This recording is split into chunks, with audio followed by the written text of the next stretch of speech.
Pro इन्फॉर्मेस के मोअज़्ज़िज़ दोस्तों, अस्सलाम वालेकुम। मोअज़्ज़िज़ दोस्तों, सीमा हैदर पाकिस्तानी हैं या इंडियन है? ISI एजेंट है, भारत की सलामती के लिए ख़तरा है। वो 4 बच्चों के साथ पाकिस्तान से दुबई, दुबई से नेपाल और नेपाल से भारत पहुंच जाती है। इसके पास 4 मोबाइल हैं, कई सिमें हैं। वो देश बदलती है तो पुरानी सिम तोड़ देती है। दोस्तों, भारत चांद पर पहुंच रहा है, मगर इसकी एक सीमा बिना किसी रोक टोक के क्रॉस कर जाती है, वो भी 4 बच्चों के साथ। क्या ये भारत की मिलिट्री पर सवालिया निशान नहीं है? अगर वाकई सीमा ISI एजेंट है तो जितनी आसानी से वो बॉर्डर क्रॉस कर गई, इससे साफ जाहिर है कि भारतीय मिलिट्री में भी ISI के स्लीपर सेल मौजूद हैं। एक तरफ भारत चांद पर जा रहा है, रॉकेट छोड़ रहा है, सॉफ्टवेयर और IT की दुनिया में झंडे गाड़ रहा है, वहीं भारत की सेना सोई पड़ी है। भारत इस बात का भी एतराफ़ कर रहा है कि कहीं न कहीं ISI उनसे ज़्यादा ताकतवर है,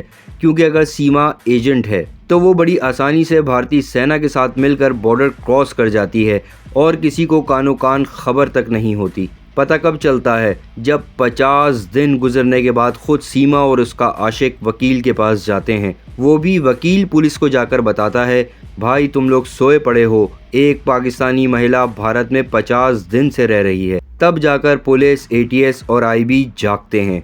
ओहो, ऐसा हो गया है। अब जब हड़बड़ी में उनको कुछ समझ नहीं आता तो सारा मलबा उठाकर ISI पर डाल देते हैं। जो सीमा के पास है, जिसकी जांच सबसे आसान थी, वो काम अब तक ना हुआ। DNA टेस्ट तो करवा लो कि बच्चे सीमा के हैं भी या नहीं। नहीं जी, हम तो पहले टूटे हुए मोबाइल और टूटी हुई सिम से डेटा निकालेंगे। अगर वो एजेंट है तो किसी तौर ये बच्चे इसके नहीं हो सकते। दोस्तों, अब बात कर लेते हैं सीमा के पहले शौहर और सचिन की। दोस्तों, अकॉर्डिंग टू इस्लामिक लॉ, मुसलमान मर्द और औरत की शादी सिर्फ अहले किताब में ही हो सकती है, मतलब ईसाई वगैरह। ना हिंदू मज़हब इस बात की इजाज़त देता है कि किसी मुसलमान से शादी करो, और ना ही इस्लाम इस बात की इजाज़त देता है। इस्लाम तो ये भी कहता है, जहां आपने अपना धर्म तब्दील किया वहां आपका निकाह ख़त्म हो गया। तो इस लिहाज से तो वो अब हैदर की वाइफ है ही नहीं। बच्चे भी सीमा और हैदर के हैं या नहीं, DNA टेस्ट करो और बच्चे हैदर को पकड़ा कर चलता करो। जहां बात है सीमा की, तो आप खुद सुने आम जनता क्या कहती है। दिल बच्चा है तो उसामा बिठा दो कोठे पे, उसका सारा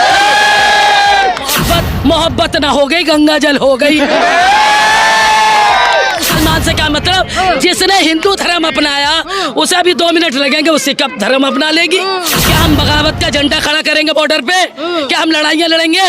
कैसी औरत है जो इसके लिए हम लड़ेंगे? तो उसको हिंदुस्तान से पाकिस्तान नहीं भेजेंगे जो हमारे घर में अमन शांति रहे।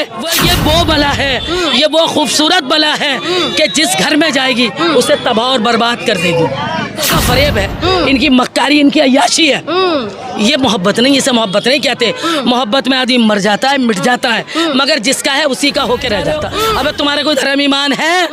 जो औरत देश छोड़ के परदेश में आई, वो किस मुद्दे पे आई, किस रात पे? हमें तो सब दिख रहा है कि हमारा देश कितना सुरक्षित है कि एक औरत अदना सी वो बिना पासपोर्ट के आ गई तो उग्रवादियों को आने में कितनी देर लगेगी? इतना सुरक्षित है हमारा देश, समझे?